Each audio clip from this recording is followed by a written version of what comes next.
জুলাই যোদ্ধাদের অর্থ সহায়তার পরিমাণ বাড়ানো হবে বলে জানিয়েছেন জুলাই শহীদ স্মৃতি ফাউন্ডেশনের সাধারণ সম্পাদক সার্জিস আলম। আজ এক সংবাদ সম্মেলনে তিনি আরও জানান, ছাত্র জনতার অভ্যুত্থানে নিহত আহতদের মধ্যে জুলাই শহীদ স্মৃতি ফাউন্ডেশন থেকে এখন পর্যন্ত ২,২২৯ জনকে ৪৭ কোটি ৩২ লাখ টাকা অর্থ সহায়তা দেওয়া হয়েছে। এর মধ্যে ৬২৮ জন শহীদের পরিবার আছে। আরও জানাচ্ছেন মাহফুজা মুসলিহি। জুলাই অভ্যুত্থানে ঝরে পড়ে শিশু থেকে তরুণ প্রজন্মের অসংখ্য তাজা প্রাণ।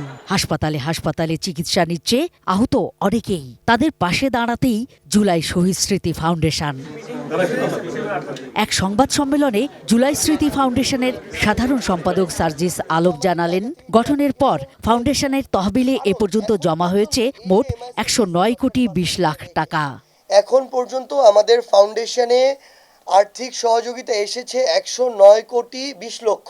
আর্থিক সহযোগিতা প্রদান করেছি ৪৭ কোটি ৩২ লক্ষ।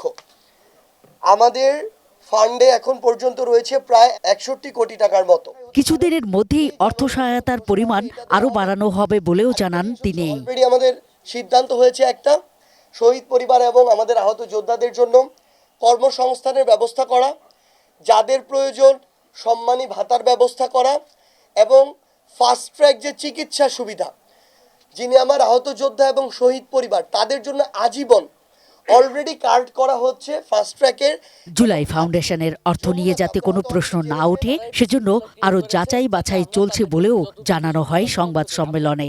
এমন বেশ কয়েকজনকে পেয়েছি যারা আন্দোলনের প্রকৃত আহত না, তারা এসে আমাদের অফিসে ফর্ম জমা দিয়েছে এবং তারাই বিশৃঙ্খলা ক্রিয়েট করেছে যাতে আমরা তাদেরকে যত দ্রুত সম্ভব তাদেরকে টাকাটা দিয়ে দিই, এবং তারা এই প্রেশারটি ইচ্ছা করেই ক্রিয়েট করে যাতে তারা অবৈধভাবে আমাদের লিস্টে ঢুকতে পারে।